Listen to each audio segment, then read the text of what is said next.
Olá, pessoal, tudo bem? Prazer, meu nome é Solange Feliciano, aqui no Alicerce sou conhecida como a Sol Feliciano, sou a gerente de diversidade e inclusão aqui dentro, e hoje nós estamos indo aí para mais um podcast Alicerce de Educação. E hoje estamos trazendo aqui um convidado mais que especial, é um dos convidados que faz parte do nosso comitê Raça Alicerce também, e aí eu vou pedir para ele se apresentar um pouco, para a gente saber quem é esse convidado. Boa noite, Gilberto. Tudo bem?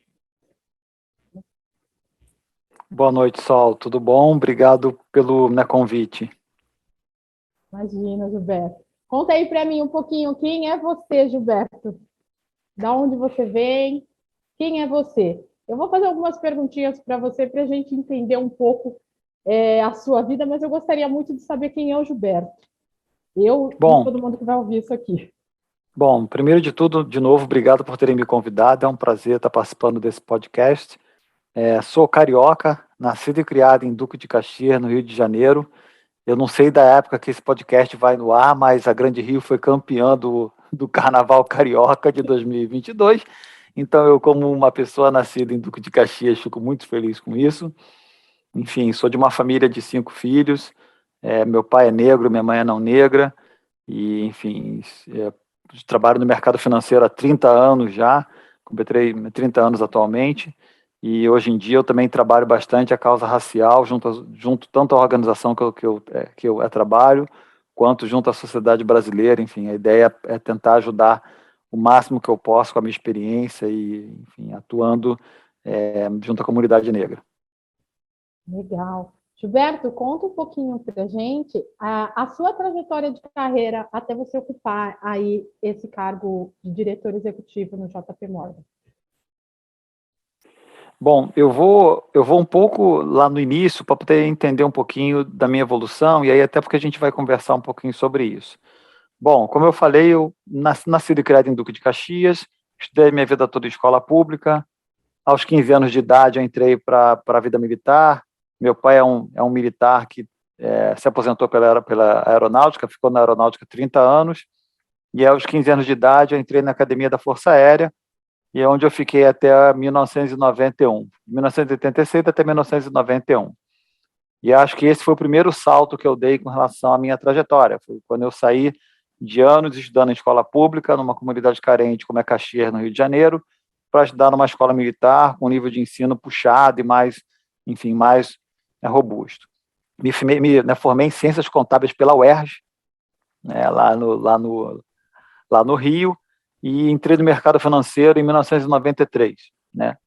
E estou no mercado financeiro até hoje. Entrei no mercado financeiro numa época em que diversidade e inclusão não era um tema tão forte na mesa das organizações, em que as pessoas fumavam dentro dos escritórios e que diversidade não era uma pauta, né, presente nas discussões junto ao RH, enfim, junto à organização.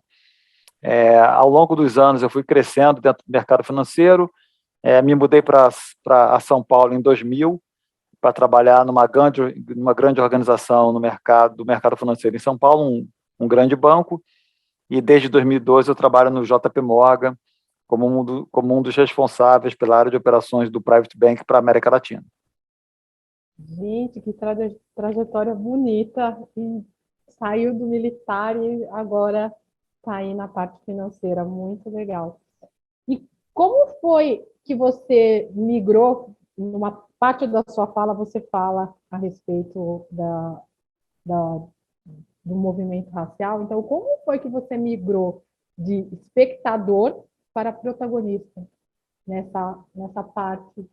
Que hoje poucos sabem, mas daqui a pouco eu acho que durante a nossa entrevista aqui você vai acabar contando quem é você nessa posição de protagonista.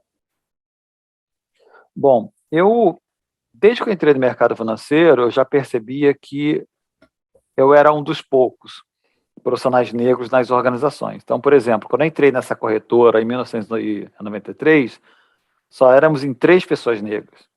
Eu, no almoxarifado, o chefe do almoxarifado e uma pessoa na contabilidade.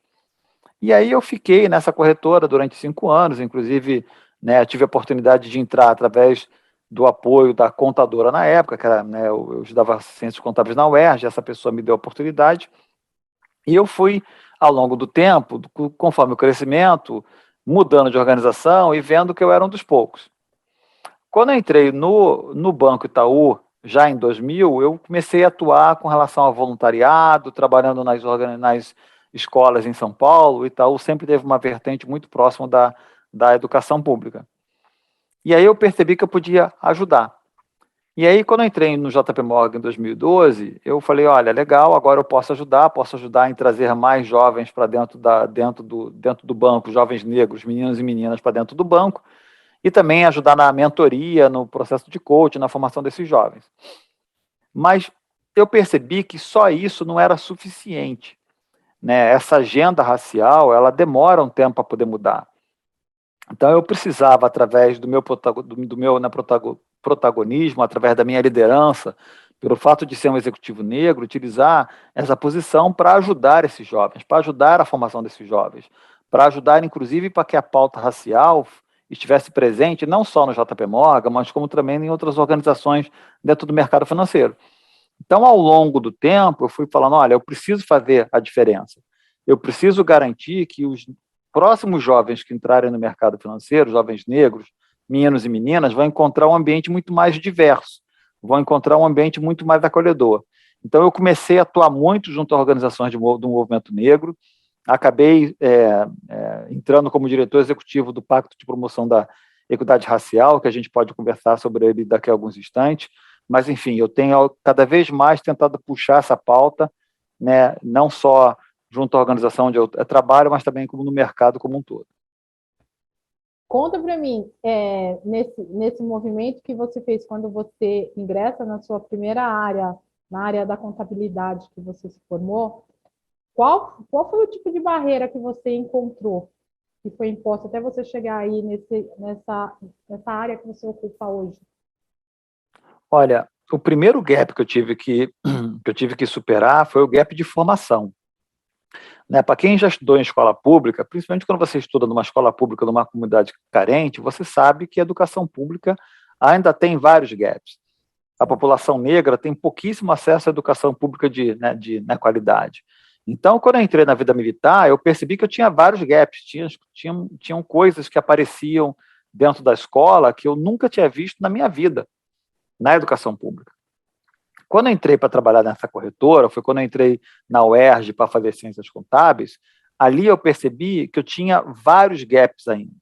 Na faculdade, eu já passava por situações em que eu não tinha visto coisas que várias pessoas já tinham tido acesso.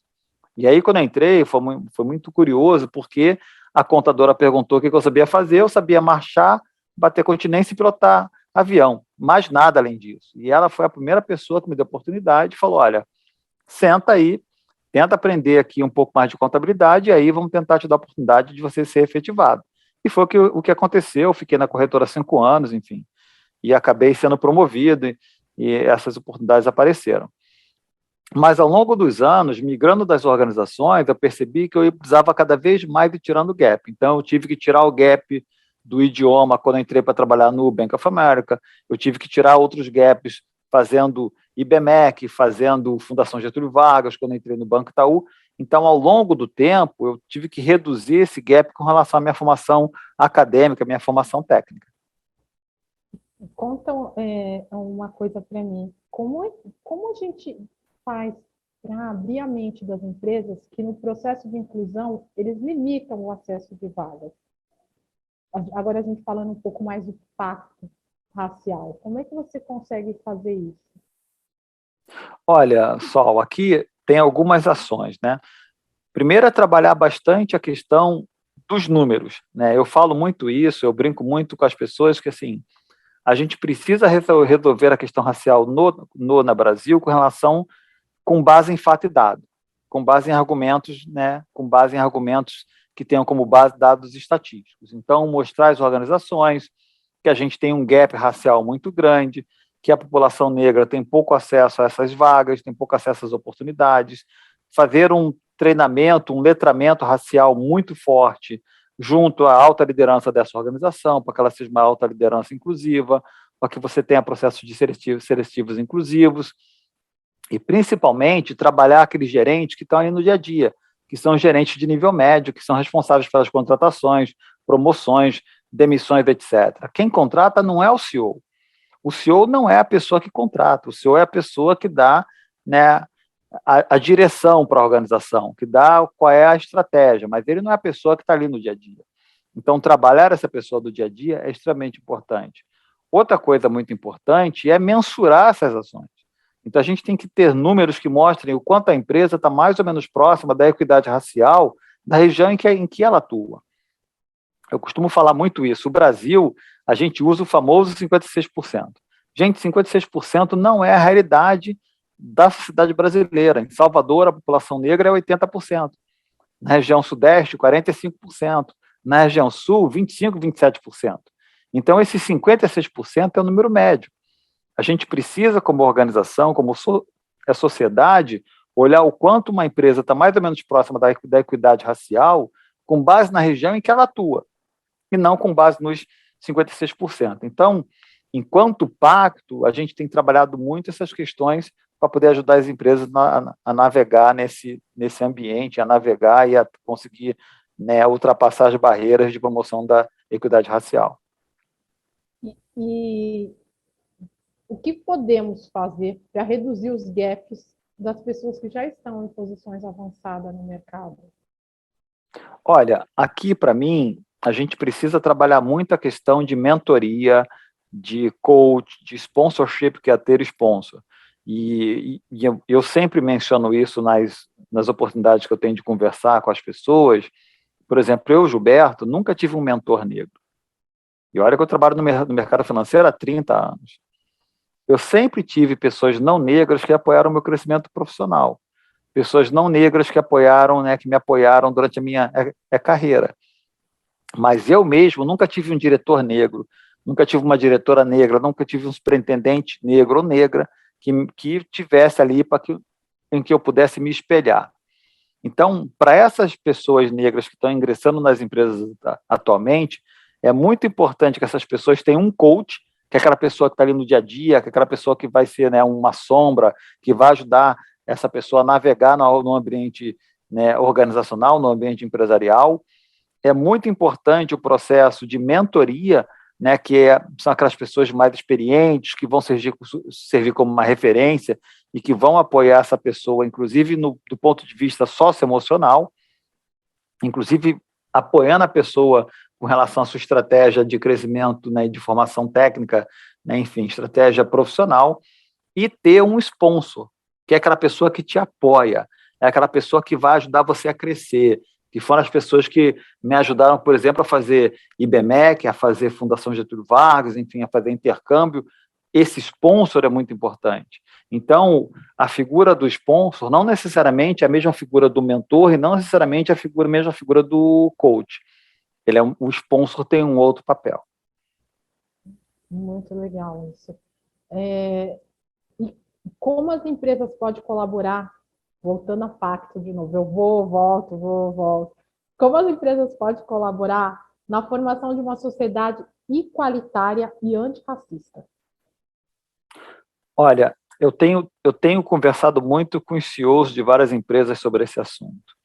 E é um pouco do que eu tenho trazido através do Pacto de Promoção da Equidade Racial, que é, primeiro, as empresas precisam ter uma adoção clara ao protocolo ESG racial. O protocolo ESG e a pauta ESG, ela vem sendo muito discutida na sociedade brasileira, no mercado brasileiro, mas ela tem origem fora do Brasil. Ela tem origem na Europa e nos Estados Unidos, e sempre com um viés muito focado na questão de clima, né, no E da pauta ESG. A gente precisa adaptar o protocolo ESG à realidade brasileira. E quando a gente fala da realidade brasileira, a gente está falando da desigualdade socioeconômica que acaba se cruzando com a desigualdade racial na nossa sociedade, onde você tem a maioria das comunidades carentes compostas por pessoas negras, certo? Então, é muito importante que as empresas, ao aderir a um protocolo ESG racial, elas tenham, primeiro, mensuração demográfica. É importante saber os números. saber exatamente o quanto você, empresa, está mais ou menos próxima da equidade racial da região, na região em que você atua. 2, é muito importante que as empresas mensurem as ações afirmativas. Ao mensurar as ações afirmativas, a empresa consegue saber exatamente o quanto que ela está evoluindo com relação a essa questão. E as ações afirmativas, elas são fundamentais, porque elas reduzem o gap é ali no curto prazo. Então, ao implantar programas de ações afirmativas, você consegue trazer para dentro do ambiente das empresas pessoas que já estão ali, pessoas negras que já estão ali mais preparadas tecnicamente para ingressar nas organizações, que já estão fazendo um curso superior, ou enfim, já estão fazendo uma formação técnica, e você consegue trazer essas pessoas para dentro das organizações. E, por último, que é uma ação estratégica, é o investimento social privado em equidade racial. Investimento em educação pública, super importante investimento em educação. Investimento em formação técnica, extremamente importante. E investimento em empreendedorismo negro, que é através do qual você vai fazer com que os empreendedores negros tenham condições de empregar mais e mais pessoas negras, girando a economia. Então, esses fatores são fatores fundamentais. E tudo isso precisa estar sobre o guarda-chuva, sobre o manto de uma governança, que é exatamente onde você consegue acompanhar esses números, essas métricas, e você consegue estabelecer metas claras de evolução. E eu não estou querendo dizer que essas metas precisam ser divulgadas para a sociedade. Estou querendo dizer que a empresa precisa ter essas metas. Através delas, a empresa consegue saber se ela está mais ou menos próxima do objetivo de equidade racial. E conta para mim, quais são as ações que o JP Morgan está impactando nessa parte de equidade racial? Olha, aqui eu vou começar falando globalmente para depois falar regionalmente, tá? Globalmente, o nosso banco, o JP, tem uma pessoa responsável por equidade, por diversidade e inclusão para todo o banco, globalmente. Então, Brian Lamb é o executivo que cuida do tema diversidade e inclusão nas suas várias esferas no mundo inteiro. No mercado brasileiro, inclusive, tem uma pessoa responsável pelo tema diversidade e inclusão racial para a América Latina, cuidando do Brasil, da Colômbia, do Panamá, lugares em que a questão racial tem uma importância muito grande por conta do desenho da sociedade. Fora isso, o banco tem feito várias ações em conjunto com a FEBRABAN, de formação de jovens negros para o mercado financeiro, com a formação de 60 jovens em Salvador, em parceria com a Goldman Sachs, para a formação de jovens negros no idioma inglês. Ou seja, o banco cada vez mais vem acreditando que formar esses jovens vai ser extremamente valioso, não só para que a gente possa trazer mais jovens negros para dentro do JP Morgan, mas como também para que a gente possa dar a esses jovens oportunidades de entrar em outras organizações, diferente do JP Morgan, não necessariamente o JP Morgan, mas outros bancos e outras empresas. E, obviamente, aqui tem uma questão de ser muito intencional.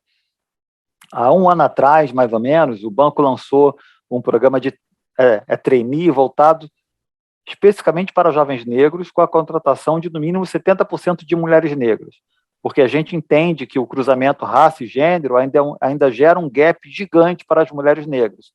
E para poder reduzir esse gap, nós temos que ser cada vez mais intencionais nessas ações. Bem interessante, assim, todo esse conjunto de ações que o JP está fazendo para que impacte a nossa comunidade negra, que é muito carente desses impactos. Não são todas as empresas. Hoje eu vejo muita empresa falando de diversidade, mas fazendo a diversidade ainda está devagar, não está do jeito. Eu não sei se é eu que sou de uma geração ansiosa, né, que gosta da. Eu quero é ver acontecer, chega de latir, porque eu já lati demais, eu quero é morder. Então, eu vejo, eu fico numa ansiedade vendo que pouca coisa está acontecendo. E aí eu queria algumas dicas suas que você possa deixar para os líderes que estão nos ouvindo. Mas antes dessa resposta, eu queria que você explicasse um pouco mais como que uma pessoa civil, como eu ou como outras pessoas, eu sei, mas vamos supor que eu não saiba. entre para dentro do pacto, faça parte do pacto, ajude nessa mobilização social. Porque eu acho que essa entrada das pessoas negras dentro do mercado de trabalho é mobilização social, não só do governo, porque se a gente ficar esperando muito do governo, as coisas não acontecem, mas a gente socialmente estamos se organizando para fazer esse movimento acontecer. Então, como uma pessoa que está agora, que descobriu que existe um pacto, ninguém sabia que existia um pacto, estava lá quietinha na casinha da nossa, eu vi que tem um pacto. Como é que ela faz para acessar o pacto, para saber mais sobre as ações?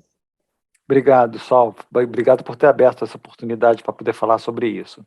Assim, o Pacto é uma organização não governamental, é uma ONG, formada por membros da sociedade civil, por membros da comunidade negra, membros representantes das empresas, representantes dos investidores institucionais, enfim.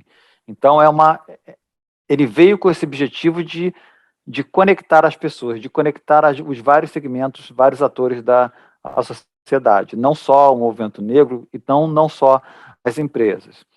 A gente, como associação, tem um site, então tem um site falando sobre o nosso conselho. O pacto tem uma governança bem robusta, tem um conselho deliberativo, que é composto por 13 pessoas, sendo metade mulheres negras, presidido pelo professor Hélio Santos, tem um conselho consultivo, tem um conselho fiscal e tem uma diretoria onde eu sou o diretor executivo.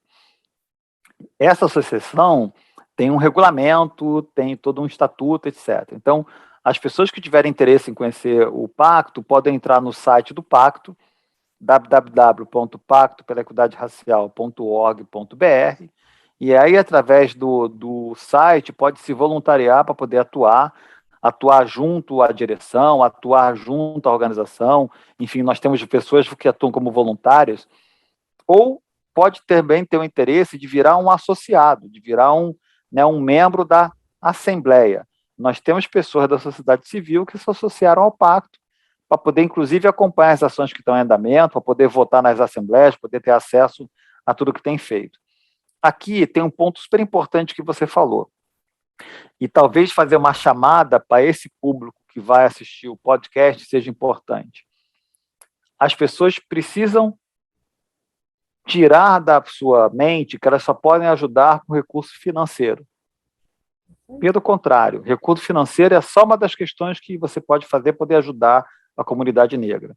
Você pode ajudar sendo mentor, você pode ajudar sendo coach de alguém, você pode ajudar alocando o seu tempo e o seu expertise para apoiar causas como o Pacto de Promoção da Equidade Racial, você pode apoiar promovendo a agenda junto à empresa que você atua, você pode apoiar de várias formas. Então, cada vez mais é importante que nós, líderes negros e não negros, tenhamos esse papel de liderar essas iniciativas, de sermos vocais nessas iniciativas. E aí, com isso, a gente consegue fazer com que o ponteiro mude. Porque o problema racial na sociedade brasileira é um problema gigante. E para ele poder mudar, ele vai demorar uma década. Eu sempre falo isso, vai demorar uma década. E para que a gente possa ver mudanças significativas, porque é um problema que está enraizado no racismo institucional, que está enraizado na sociedade brasileira. Então, eu olho muito isso, que é um pouco do que eu vejo para mim. O meu papel como líder negro de uma grande organização não é só com a organização. Não é só a responsabilidade que eu tenho com a organização onde eu trabalho, mas a responsabilidade que eu tenho em garantir que vamos ter mais pessoas negras como eu nas organizações. É garantir que esses jovens que eventualmente não tiveram a oportunidade de serem abraçados pelas ações afirmativas vão ser abraçados pelo investimento social privado e equidade racial, vão ser abraçados por programas de formação técnica. Então, acho que tem aqui um papel nosso como líder negro, homens e mulheres, a trabalhar essa agenda. Então, gente, acabou até me respondendo a pergunta sempre que eu fizesse a respeito de uma dica para os líderes, né? A grande dica é essa, use um pouquinho, não precisa de dinheiro, use seu tempo, eu faço isso, o Gilberto faz isso, e alguns sabem, eu sou conselheira de uma ONG que traz mulheres negras para dentro da tecnologia, essa é minha raiz, E assim, é muito bom poder conversar e trocar e explicar um pouco mais do pacto da sua carreira para todo mundo, porque eu acredito que esse podcast chegue também em pessoas que, que não sabem que a gente está fazendo essas ações e que está lá ainda vivendo naquele lugar quieto dela, tentando definir o que ela vai fazer da vida dela, já que pai e mãe não estudou também. Então, esse podcast chegando com toda essa luz, essa claridade, para que ela veja que tem pessoas fazendo um movimento muito grande para que a sociedade hoje seja mais igualitária, é maravilhoso. Eu queria saber se você tem algumas dicas de livros, dicas de além do nosso pacto aí que você acabou de dar uma dica aí, ó, entra no site. Quais suas considerações finais aqui para o nosso podcast? Bom, primeiro, né, além de agradecer a oportunidade que vocês abriram aqui para que eu pudesse fazer essa troca e falar um pouco com as pessoas, eu acho que aqui tem um fator super importante que eu queria transmitir. A nossa sociedade está vivendo um momento muito positivo. Cada vez mais eu vejo empresas se organizando para poder trabalhar a questão de diversidade e inclusão racial. Eu vejo organizações da sociedade civil se juntando para trabalhar esse tema. Eu vejo organizações como a Alicerce trabalhando na questão da educação e trazendo esse tema para junto das empresas, na formação técnica de jovens em situação menos favorecida, situação de vulnerabilidade, jovens negros. Então, cada vez mais, eu acho que o momento ele é um momento muito bom para que a gente possa fazer esse movimento. Acho que aqui, a gente como grupo tem que pensar assim, ó, precisamos cada vez mais letrar as pessoas para que elas entendam que existe um problema, porque muitas pessoas ainda não reconhecem o problema racial como existente, para que através do letramento essas pessoas possam ter acesso a fato e dado. Lembra, racismo não se combate com emoção. Racismo se combate com fato e dado. Racismo se combate com base em dados estatísticos. E aí você consegue mostrar para as pessoas de uma forma muito objetiva do gap racial que existe hoje em dia. Vide a situação das mulheres negras, que é um abismo. Menos de 1% de mulheres negras em cargos de liderança nas organizações. Então, através desse letramento, através desse fornecimento de mais informações, do compartilhamento de dados, nós, enquanto sociedade, vamos poder reconhecer que o problema existe e vamos conseguir, em conjunto, trabalhar as ações para poder resolver esse problema. Não é uma corrida de 100 metros, é uma maratona. Né? Eu costumo brincar, vai demorar uma década para que a gente possa ver esse ponteiro se mexendo de uma forma mais forte, uma forma mais objetiva. Então, esses momentos que a gente tem aqui em conjunto são extremamente importantes e eu só quero agradecer. É uma oportunidade única e, de novo, é sempre um prazer poder falar com vocês. Eu que agradeço seu tempo, sua paciência, essa sua disponibilidade para contar um pouco da sua trajetória, da sua vida aqui dentro da Alicerce Educação e contar um pouquinho aí das outras iniciativas que você está tocando, que é super importante. Eu não menosprezando a sua trajetória, mas eu acho que é muito mais importante o pacto que vocês estão fazendo, na verdade, aqui, hoje, nesse momento, e do que o passado, né? Mas por isso que eu friso muito a respeito do pacto. Eu agradeço a todos que estão ouvindo isso aqui. Vamos para o final do nosso episódio do Alicerce Educação. Aguardo vocês para o próximo episódio de mais um podcast Alicerce Educação. Beijos e obrigada.